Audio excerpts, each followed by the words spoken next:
Hey Civilian Jeeps, it's Jake. Today I've got something that I've been wanting to do for a while now. It's what's wrong with my 46 Willys. I've been kind of putting off doing any work to this thing because I wanted to show you guys what's wrong with it before I start working on it. So to be able to really progress this channel, I need to go ahead and show you guys some of the issues that I've come across with this Willys. And I want to do that in this video versus putting it in the past couple videos I've done, because I feel like it's dedicated, or needs a whole video dedicated to it, because it can be quite extensive on some of the things that I've found. So I'm gonna let you know here what I plan on fixing in the next couple months and what I plan on fixing in the next couple years. Some of it's pressing, some of it's not, and let's just hop on over here and let's get to it. The first thing that I plan on fixing on this thing is something pretty critical. The head gasket's leaking. Right here it's bubbling up where the head actually meets the block. I shot a video of it the other day when I had it out of the garage. I'll insert that video and show you what all it's doing, but it alternates. Sometimes it'll bubble up oil out of this spark plug right here, and then sometimes it'll bubble it up out of the head bolt. I tightened up the spark plug and it seemed to want to go to the head bolt, so that's an issue that's going to have to be fixed pretty soon. I'm thinking that if I don't get it fixed, it's just going to get worse and worse, and on this thing it's super easy to fix on these 134s because the head's just right on top here. So I'm going to get that addressed. I'm going to put a copper gasket on it, and I'm going to put a copper seal, so hopefully that will fix that issue. Now from that issue, I'm going to go down to the steering box. The steering box is loose. It's the original Ross steering box, but it's got a tight steer mechanism in it. And I've already worked on the tight steer, and I've tightened it up quite a bit. I'll show you in here the slop that I'm talking about in the steering, which isn't nearly as bad as it used to be. It used to be terrible. But like the tires aren't even turning right now, and I have that much slop. Let me know below if you guys think that that's adequate for these old systems. I mean, the guy that had it before me said he rebuilt the steering box, but I found that the tight steer mechanism wasn't really going against the sector shaft like it should, so it tightened it up a lot when I fixed that issue. But the actual steering box itself was also about to fall off the frame. All three bolts were extremely loose on it, but I've tightened all that up and I went through it, and I've still got this amount of slop. Before though, I was scared to even drive it. I thought that honestly I was going to just run right off the road and the steering wheel was going to go one direction and I was going to go another. So between the head gasket and the steering, those are both things I need to address very, very soon. I know you guys can't see it right now, but the master cylinder behind this fender here, if I was to pull it off, you could see that it's leaking, and it's leaking down the frame rail. So that's something I need to address pretty soon if I want to continue to have brakes. So I'm going to do that as soon as possible. The guy that restored this thing back in the early 2000s actually has a bucket full of new parts. He has a bucket full of new parts for this thing that he's just been kind of compiling over time. So I do have a new master cylinder that I plan on putting on this Jeep, and that should fix that issue relatively cost effective and simple. While I'm on the topic of leaks with the master cylinder, I want to show you guys some of the leaks underneath the Jeep. I'm using this light by Tack Life, and I got it off Amazon, and it outputs quite a bit of light, and I highly recommend it. I think it was only around $45. I'll put a link to it below if you guys need something like this. It doesn't draw much amperage or wattage or really much draw at all for the amount of light it puts out, but it's great for being able to see all the leaks under this Jeep. So you can see kind of right there on the skid plate, it's leaking right there, or it's not leaking, that's part of where it's running down. On the T90, I've noticed that it's pretty wet, and honestly I need to degrease this thing, but I haven't had the time yet. Up under here, you can see that the transfer case, that the exhaust will get out of the way, there's the Warren overdrive and the PTO. I believe the PTO is leaking, and honestly, I think there's more than one spot on the transfer case that's leaking, but I can't guarantee that, but that's just my assumption. Whenever I degrease it, I can find out a little bit more about it, and I'll know exactly where the leaks are. But you can see on this cardboard some pretty fresh spots if you just scan down through here.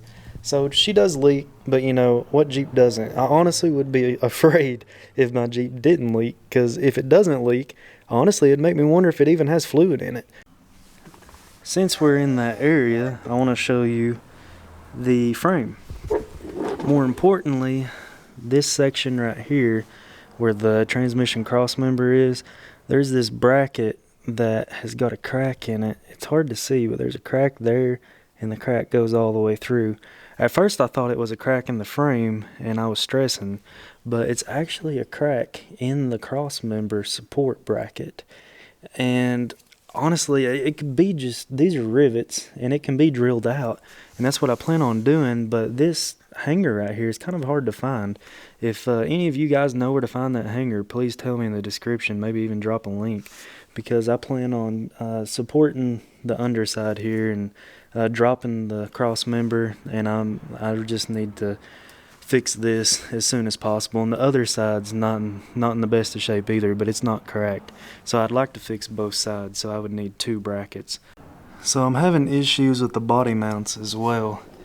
You can see that the washer is kind of poked up through right there, through that body mount. This is probably one of the roughest body mounts, and you can see just the crud that's on the frame and the body mount. The guy used a rubberized coating on the frame, and I'm gonna have to wire wheel or sand that down, just like I mentioned in the last video. That's gonna be a weekend project of mine, because honestly I think it might be protecting it, but man, I can't tell what's rust and what's bubbling rust and what's just that coating. So I'd really like to get that stuff off. So since I'm at the body mounts, let's go ahead and talk about the hat channels. The hat channel right here is right at the passenger door, and you can see it's split all the way through, and I think it's actually rusted from the inside out, and it's not going to get any better either. It's just going to keep rusting. So I fully intend on taking the body off someday, and I'm going to have to cut that off and replace the hat channels. I can replace them for about 140 bucks, but for now I'm hoping to grind it down and just throw a little bit of paint on it and get by for maybe a year or two. But let me show you the other side hat channel. Well, I'm over here on the other side. This is at the driver door, and this hat channel is just gone. There's not a whole lot. I mean, you can see the wood in the middle of it, and I'm hoping that it just stops right there, right here. And I believe it has. This is about the worst of it right here, but if there was a side impact, not saying that this Willys would fare well in a side impact, but that's pretty bad. So I am gonna have to address that relatively soon, maybe within the next year or two. But I fully intend on fixing it. It'll just be another one of those side project things. But as far as body rust goes, that's about it. In the pinch welds in the rear, there's a little bit of rust. Get the old tack light out here and I can show you. There's a little bit of rust in the pinch welds. I mean, heck, you can barely even see it. It's not bad at all. The body's in pretty good shape. It's just the hat channels. I believe since it was a snowplow Jeep, that even though the guy restored the body and everything's been restored in 2000, he still used it to plow snow. Even though he did his best to wash it off as much as he could after snow, he had some health issues and they got harder and harder for him to do it. Making the way to the inside real quick, this throttle position cable right here, it was actually broke when I first got it. The choke cable worked, but the throttle, you could pull it in and out all you want and it didn't adjust the throttle whatsoever. So I come over to the carburetor and I noticed that it had just slipped off. It's down here. That is the throttle one, and this needs to be spun around and tied up. But for now, I just have it resting right there on the linkage. Another thing that I want to mention that was mentioned in the last video is something hit the Jeep right here and right here, and it kind of put a little jut out in the body. It's kind of hard to see. It's not extremely noticeable, but it is something that's technically wrong with this thing. And the rear bumper here, in the last video I mentioned it's the frame. Well, it is part of the frame, but it's actually the bumper has been pushed and concaved in from whatever it hit. So maybe in the future I might just put a new rear bumper on it. That would fix that issue. There's some surface rust here and the paint's cracking and peeling, and this right here is gonna end up taking all this paint off. So eventually I'm gonna have to redo the tailgate, which I might repaint this thing anyway when I take the body off to fix the hat channels. So I'm not too concerned about that. I just don't want it rusting my tailgate out. So that leads me to another thing that I showed you guys. This rear window here's got a big hole in it. I'm going to be fixing that in the next video actually. I'm going to try my best to fix it off of just using some Amazon tape, and the guy had box tape on it before, and I've spent the past day or two just casually getting all the crud and residue with Goo Gone off of it. So I'm hoping that this stuff I bought off Amazon for soft tops is going to be better to put on this and stronger and all around a better product than just the box tape he had, because it was super flimsy. So at the front tire, I have noticed on both the front right and front left wheel that I believe the wheel bearings are bad. I can go like this top and bottom and it wiggles a good amount, but when I go left to right it's perfectly fine. And I believe that the tie rod ends are good because of this, because I can let the jack down, put all the weight on it, and just really get a hold of the tie rods, and I mean it's tight as a tick. So I believe that the wheel bearings are bad. I'm gonna look into it a little more. Hopefully it's just these lugs right here need to be tightened some, but I don't believe that's the case. I was driving the Willys to get gas the other day, and I have noticed that whenever I go above 35, I get this pretty significant shake. It reminds me of death wobble in a sense, but it's only at 35 miles an hour, so I'm not entirely sure if it's death wobble. It's just a really good vibration, and it could just be because the tires are out of alignment or they're not balanced properly. But I have had death wobble on some Jeeps in the past, and that's like, oh my god, I'm about to die. And this one's not that bad. It's just a little bit of shake. But honestly, I don't go above 35 in this thing anyway. Might, once I go through it and see just what needs to be done, and I get all the kinks straightened out of it. Inside of the Jeep, this is the unit that controls the driver windshield wiper, and it is actually dead. No matter what setting I put it on here, well, it just has off and on. But it's the 6-volt windshield wiper, and it has not worked since I purchased the Jeep. So if I plan on driving this thing in the rain, which I don't know that I will, but I would like to get this thing fixed just in case that ever happens. It's more of a nuisance than anything. While I'm on the inside, I'll go ahead and talk about this ignition cylinder. Sometimes it works perfectly fine, sometimes it's a pain in the butt. I put the key in and I twist it, and I can see that the fuel gauge over here, the hand will go up, and I know that it's working. Sometimes I'll go and twist it back to turn the Jeep off, and I'll leave the key in and I'll twist it forward, nothing will happen. It'll just like completely spin. I don't know if I need to tighten that up or what, but good for me again, because the guy has a whole new cylinder in that bucket of stuff that he gave me. So I wouldn't be out really any money-wise. I'd just put a new cylinder on it, which would be easy to do. So eventually I'll probably just replace it and put another cylinder on it. But for now, it just keeps being finicky, and putting that on the back burner. Lastly, I do want to mention that whenever I put the clutch in and release the clutch, I do get this clunking sound at low speeds. You know, it might just be some slop in the driveline, maybe a U-joint, or maybe something below is a little loose. So I fully intend on tracking that down and trying to figure out what that might be. That's a little concerning, considering that I feel like it should be a little bit tighter than what it is. It's kind of hard to catch on video, so I probably won't try to put it in this video, but it's something that if you're sitting in the driver's seat, you definitely notice it. Well, that's a wrap on everything I have to discuss about what's wrong with my Willys here. If you've seen something in this video that you don't think is as of concern, please tell me below, or if you've seen something in the video that is of concern that I haven't addressed, I'd also like to know that as well. I'm new when it comes to these Willys Jeeps, and I've tried my best to research as much online and just kind of get accustomed and a feel for it, and I've done a lot of research, and I think I halfway know what I'm talking about. But you know, compared to some of you people that have been working with this thing or these type Jeeps for 20, 30, 40 years, I don't know crap. So I'd honestly like to hear from some of you guys on what would be the best way about going about fixing some of this stuff. I know the head gasket I'm gonna have to fix ASAP. The steering box, I'm gonna look at it and try to tighten it up some more and just kind of go through the steering system.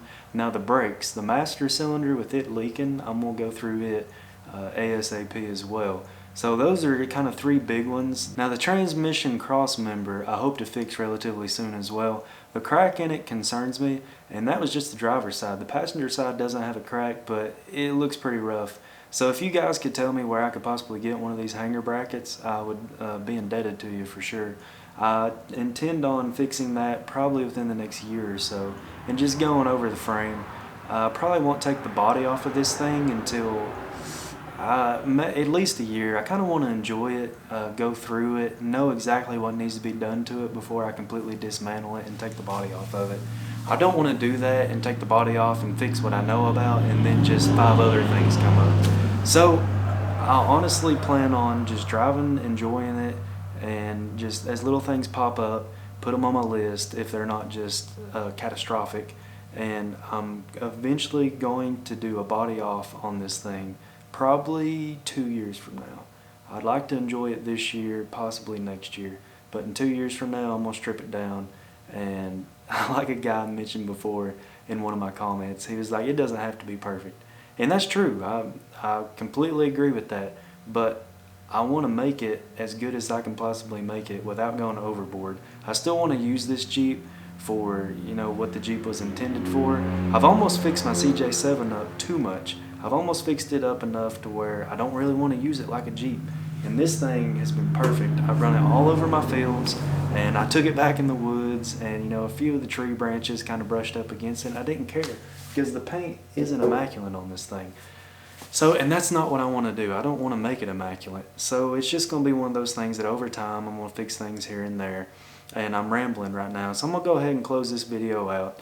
The t-shirts that I'm selling, the Civilian Jeep t-shirts, there's t-shirts, sweatshirts, hoodies, face mask. I'm going to put all that in the description below. Go check that out. I know there's not a whole lot for the Civilian Jeep or CJ culture, so I just wanted to give you guys something in case you're interested in that sort of thing. So check that out in the description below. But Jeep Beach is coming up, and I'd like to hear from some of you guys. If you're going to Jeep Beach, please let me know because I'll be there. I want to do some interviews with Jeep, CJ, and Willys, and just the 2A, 3A, 3B, the whole CJ lineup. If anybody's going to be there with one and you would like your Jeep on this YouTube channel, please let me know. Like, I've already got one guy that I think I'm going to do a video of, but I'd honestly like 1 or 2 more. So let me know if you plan on being at Jeep Beach and we can work something out. So like I always say, when it comes to Jeeps, keep it classic.